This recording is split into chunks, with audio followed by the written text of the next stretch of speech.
નમસ્કાર દર્શક મિત્રો, બીએન ન્યૂઝમાં આપનું સ્વાગત છે. આપ નિહાળી રહ્યા છો બીએન ન્યૂઝ ઝઘડિયા. આજરોજ રાજપારડી ખાતેથી જન આક્રોશ પદયાત્રા એમએલએ ચૈતર વસાવા દ્વારા કાઢવામાં આવી.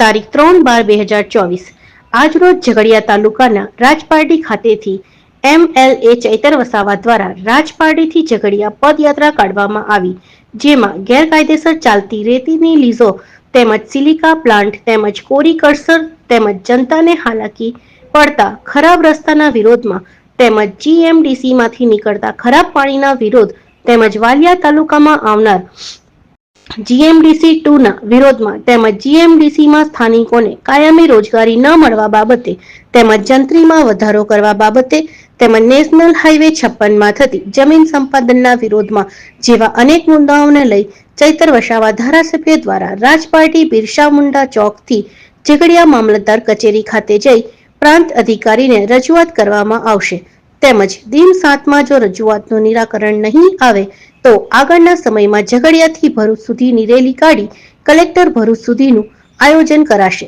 ચૈતર વસાવાએ જણાવ્યું હતું. Bureau report chief Malek Sirajuddin, BN news Jhagadia. જે રીતે ભરૂચ જિલ્લામાં બેફામ રીતે ઝઘડિયા તાલુકામાં ગેરકાયદેસર રેતીની લીજો ચાલે છે, સિલિકાના પ્લાન્ટો ચાલે છે, રેતી કરસરો ચાલે છે, કોરી કરસરો ચાલે છે, જેના કારણે આ બેફામ બનેલા ઓવરલોડ ભરીને જતા ટ્રકો દ્વારા અનેક યુવાનોના મૃત્યુ થાય છે. હમણાં અઠવાડિયા પહેલા સુમિત વસાવા કરીને યુવાન ટીઆરબીને અડફેટે લઈને એમને ટ્રક દ્વારા કચડી નાખવામાં આવ્યા.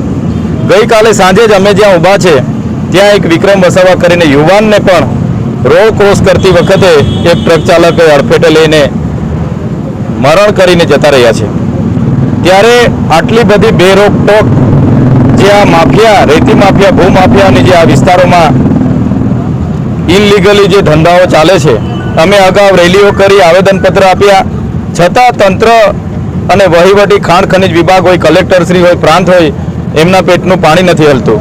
એટલે અમને લાગે છે આમાં તમામ અધિકારીઓને હપ્તા પહોંચતા હશે, કમલમ સુધી હપ્તા પહોંચતા હશે તો જ આવા બેફામ બનેલા રેતી માફિયા હોય, સિલિકા માફિયા હોય કે કોરી માફિયા સામે કોઈ પણ જાતની કાર્યવાહી નહીં થતી. સાથે સાથે એશિયાની સૌથી મોટી જીઆઈડીસી જ્યારે ભરૂચ જિલ્લામાં હોય, ઝઘડિયા, અંકલેશ્વર સમેતના જીઆઈડીસીઓમાં સ્થાનિક યુવાનોને કાયમની રોજગારી મળતી નથી. માત્ર દાડિયા મજૂર તરીકે લેવામાં આવે છે, 12 કલાક કામ કરાવીને શોષણ કરવામાં આવે છે.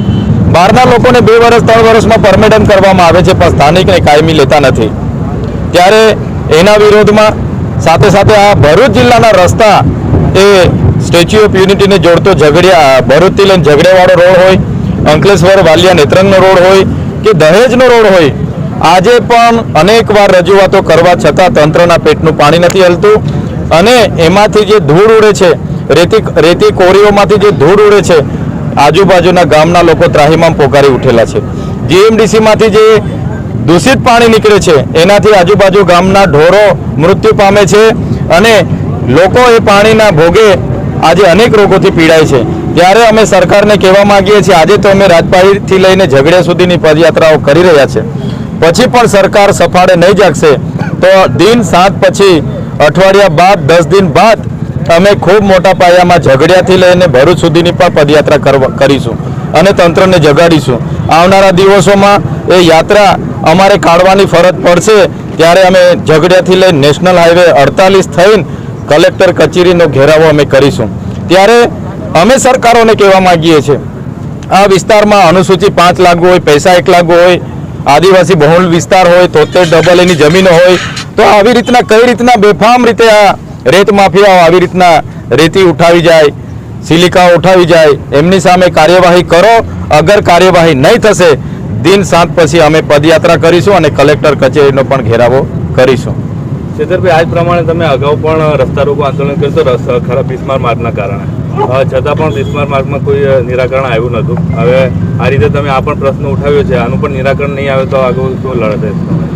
સરકારી તંત્ર જાણે અમલદારશાહી ચાલે છે એવું લાગી રહ્યું છે, પણ કોઈ પણ અધિકારી હોય, તલાટીથી લઈને કલેક્ટર સુધીના, પીએસઆઈથી લઈને એસપી સુધીના કે અમારા જેવા ધારાસભ્ય હોય કે સાંસદ સભ્ય હોય, જનતાના ટેક્સનો પગાર અમને મળે છે. એ કોઈએ ભૂલવું નહીં જોઈએ. અમે બધા જનતાના નોકર છે. આજે અમલદારશાહી આ જિલ્લામાં ચાલે છે ત્યારે મને ચોક્કસ લાગે છે કે આ રેતીના લીજો સિલિકા પ્લાન્ટવાળા અને રેતી કરસરોમાંથી કરોડો રૂપિયાના હપ્તાઓ ખાણ ખનીજ વિભાગ, કલેક્ટરશ્રી અને પ્રાંત મામલતદારને પહોંચે છે, ભાજપના કમલમ સુધી પહોંચે છે. એટલા માટે જ કાર્યવાહી નથી થતી. પણ જો દિન 7માં કાર્યવાહી નહીં થશે, હું પોતે હાજર રહીને અમે બધું ખૂબ મોટું આંદોલન થશે. એમાં નેશનલ હાઈવે બંધ કરવાનો થશે, બંધ થશે. કલેક્ટર કચેરીને બંધ કરવાની થશે તો તાળા મારીશું. પણ આ વિસ્તારોમાં આવી રીતના ગેરકાયદેસર અમે ખનન નહીં ચલાવવા દઈએ. અમારા સ્થાનિક લોકોના ટ્રકો છે, એમને કેમ કામ મળતું નથી? અમારા સ્થાનિક યુવાનોને કેમ કામ રોજગાર મળતો નથી? એના વિરોધનું આ આંદોલન છે. આવનારા દિવસોમાં આ મોટો સ્વરૂપ ધારણ કરશે.